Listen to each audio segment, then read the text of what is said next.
কইতেছেন কই কত কিছু তো পাই নাই। আল্লাহর দোয়া কবুল করার 3টা পদ্ধতি আছে। কয়টা? আপনাদের জীবনে আসছে? কথা শুনতেছেন তো? 3টা পদ্ধতিতে তিনি দোয়া কবুল করেন। চিল্লায় বলেন কয়টা? আপনি দোয়া করা মাত্রই আল্লাহ এই দোয়াটা অ্যাকসেপ্ট করে নেয়। আল্লাহ বলে accepted, rejected he never say your সাপ্লিকেশন is rejected. তোমার দোয়া রিজেক্ট করে দিলাম, এটা আল্লাহ কখনো বলে? সুবহানাল্লাহ পড়বেন না? দোয়া করা মাত্রই কবুল করে কে? তবে 3টা পদ্ধতিতে করে। চিল্লায় বলেন তো কয়টা? যখনই যা চাইবেন আল্লাহ বলে দেব দেব দেব দেব না, কখনো বলে না। 3 পদ্ধতিতে কবুল হয়। পদ্ধতি নাম্বার 1, কোন বিষয় আল্লাহর কাছে চাইলেন, দোয়া করলেন, আল্লাহ বলে দেব দেব বলেই তিনি দিয়ে দেয়, ফলে আপনি পেয়ে যান, আপনি খুশি। সুবহানাল্লাহ পড়েন। পদ্ধতি নাম্বার 2, আপনি আল্লাহর কাছে কিছু চাইলেন, আল্লাহ তখনও বলে বান্দা তোরে দেব, রিজেক্ট করে দিলাম এটা বলে না, দেব তবে এখন না, লেটার অন, একটু দেরি করে, পরে দেব, কখন দিলে আমার জন্য ভালো, আমার চেয়েও ভালো জানে কে। তাহলে মাঝে মাঝে সাথে সাথে দেয়, মাঝে মাঝে দেরি করে দেয়। পদ্ধতি নাম্বার 3, আল্লাহর কাছে দোয়া করলেন, আল্লাহর কাছে কায় মনোবাক্যে চাইলেন, তখন আল্লাহ বলে বান্দা আমি দেব, তুই নিরাশ হইস না, তবে এখন দেব না, দেরি যেদিন বিপদে পড়ে যাবি ওই দিন দেব। যেদিন পিতা সন্তানরে চিনে না, সন্তান পিতারে চিনবে না, পীর সাহেব মুরিদরে চিনবে না, মুরিদ পীর সাহেবরে চিনবে না, মুসল্লি ইমাম সাহেব চিনবে না, ইমাম মুসল্লি চিনবে না, নেতা কর্মী চিনবে না, কর্মী নেতারে চিনবে না। চিল্লা এখন ঠিক কিনা? কেউ কাউরে চিনবে না, কেউ কাউর কোনো উপকার আসতে পারবে না। ওই কঠিন দিনে তোরে আমি দেব রে গোলাম। তাহলে এই যে এতগুলো দোয়া ছোটবেলা থেকে আনটিল টুনাইট, এই রাত পর্যন্ত যে দোয়াগুলো আপনার কাছে করছেন, লস হয়েছে? চিল্লায় বলেন লস হয়েছে না লাভ? লস না লাভ?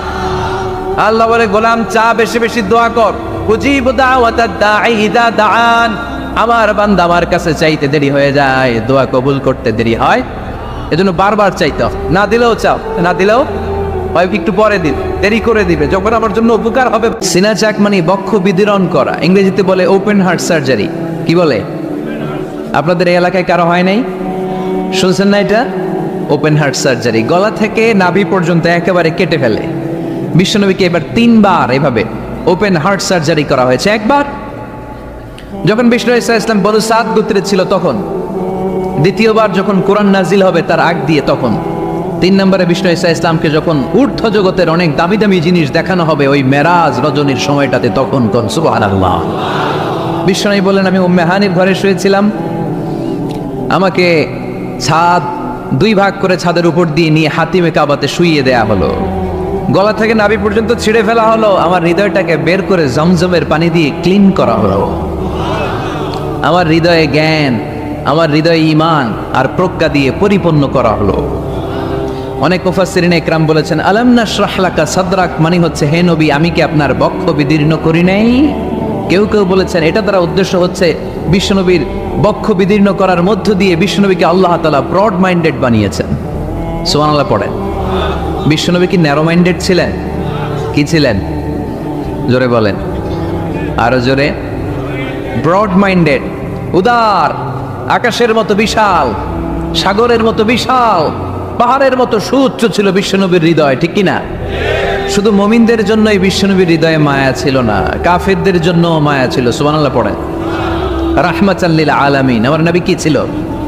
সবাই বলেন ওমা আরসালনাকা ইল্লা রাহমাতাল লিল আলামিন। I have sent you as a mercy for the entire universe. নবী হে, আমি আপনাকে গোটা বিশ্বের সবার জন্য রহমত করে প্রেরণ করেছি। রাহমাতাল লিল আলামিন, আল্লাহ এখানে চাইলে বলতে পারতেন রাহমাতাল লিল মুসলিমিন, নবী আপনি শুধু মুসলিমদের জন্য রহমত, এটা বলছে? নবী আপনি শুধু মুত্তাকিদের জন্য রহমত, বলছে? চাইলে বলতে পারতেন নবী আপনি শুধু রাহমাতাল লিল মুসাল্লিন, যারা মসজিদে যায় মুসল্লি নামাজ পড়ে তাদের জন্য রহমত, বলেছে? কি বলছে? রাহমাতাল লিল আলামিন, I have sent you as a mercy for the entire universe, গোটা বিশ্বের জন্য আপনি রহমত। সুবহানাল্লাহ পড়েন। সবার জন্য রহমত, সবার জন্য হৃদয় দিল দরিয়া। এজন্য তিনি ছিলেন ব্রড মাইন্ডেড, কখনো মানুষের ক্ষতি করতে চাইতেন না। এমনকি যুদ্ধের ময়দানে যেখানে আপনি প্রতিপক্ষকে আঘাত করবেন সেখানেও বিশ্বনবী ক্ষয়ক্ষতিকে মিনিমাইজ করার ট্রাই করতেন। তিনি যখন খায়বার দুর্গে আক্রমণ করবেন তার মিলিটারিকে বিষ্ণু ঈসা ইসলাম মিলিটারিকে 5 ভাগে ভাগ করতেন। 5 ভাগে ভাগ করতেন। কি কমান্ডার ছিলেন তিনি! এক ভাগের নাম মুকদ্দমাতুল জাইশ, ফ্রন্ট উইং। ডান দিকে একটা থাকতো মাইমানা, বায়ে একটা থাকতো মাইসারা, মাঝখানে যে ব্যাটালিয়ন থাকতো এটার নাম কলব, পেছনেরটার নাম খালফ। সুবহানাল্লাহ পড়ে। এজন্য বিশ্বনবী যখন অ্যাটাক করতেন তখন সবাই বলতো যা আল মুহাম্মদ ওয়াল খামিস, মুহাম্মদ তার 5 উইং এর ব্যাটালিয়ন নিয়ে আমাদের উপর আক্রমণ করেছে। যুদ্ধের ময়দানে তিনি ঘোষণা দিতেন, খবরদার, এই যে ইহুদিদের উপর আক্রমণ করবা, যুদ্ধ করবা, কোন নারীদের গায়ে হাত তুলো না, শিশুর গায়ে হাত তুলো না, বৃদ্ধ বৃদ্ধার গায়ে হাত তুলো না, খ্রিস্টান পাদ্রী বাবা যারা আছে, ফাদার অফ ক্রিশ্চিয়ান, পাদ্রীদের গায়ে হাত তুলো না।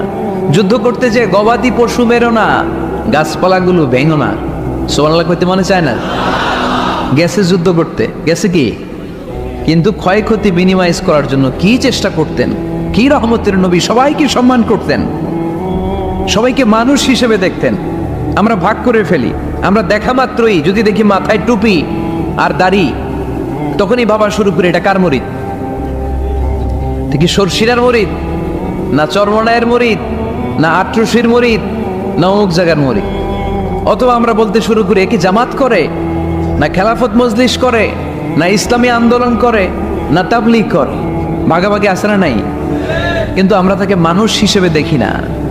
আগে দেখতে হবে মানুষ। আপনার চোখ দিয়ে যা দেখবেন এগুলো মানুষ, এগুলো সবাই মানুষ। বিশ্বনবী মানুষ হিসেবে সবাইকে ট্রিট করতেন। সাহাবাদেরকে নিয়ে বিশ্বনবী বসে আছেন, একটা লাশ নিয়ে যাওয়া হচ্ছে, লাশ দেখে বিশ্বনবী দাঁড়িয়ে গেলেন। সাহাবারা বললেন, ইয়া রাসূলুল্লাহ, আপনি দাঁড়ালেন যে? ইন্নাহু ইয়াহুদি, এটা ইহুদির লাশ। ইন্নাহু ইয়াহুদি, এটা তো ইহুদির লাশ, বসেন, দাঁড়ালেন যে? বিশ্বনবী বললেন, আওয়ালাইসাত নাফসান, এটা কি মানুষ না? সুবহানাল্লাহ পড়বেন না? আওয়ালাইসাত নাফসান, হোক না ইহুদি, হোক না খ্রিস্টান, হোক না আস্তিক আর নাস্তিক, এটা কি মানুষ নয়? সে মানুষ। সবার উপরে মানুষ সত্য, তাহার উপরে নেই। মাখলুকাতের মধ্যে সবচাইতে বেশি শ্রেষ্ঠতম হচ্ছে মানুষ। বিশ্বনবী সবাইকে মানুষ হিসেবে ট্রিট করতেন। এজন্য বিশ্বনবী হচ্ছেন সবচেয়ে বেশি ব্রড মাইন্ডেড, মানে খোলা মনের, বড় মনের, দিল দরিয়া, ন্যারো মাইন্ডেড ছিলেন না। আমরা ন্যারো মাইন্ডেড, আমরা অল্পতে ঝগড়া বাঁধিয়ে দেই, আমরা অল্পতে অন্যকে গালমন্দ করি, আমরা অল্পতে ভাগাভাগি করি। ভাগাভাগি করবেন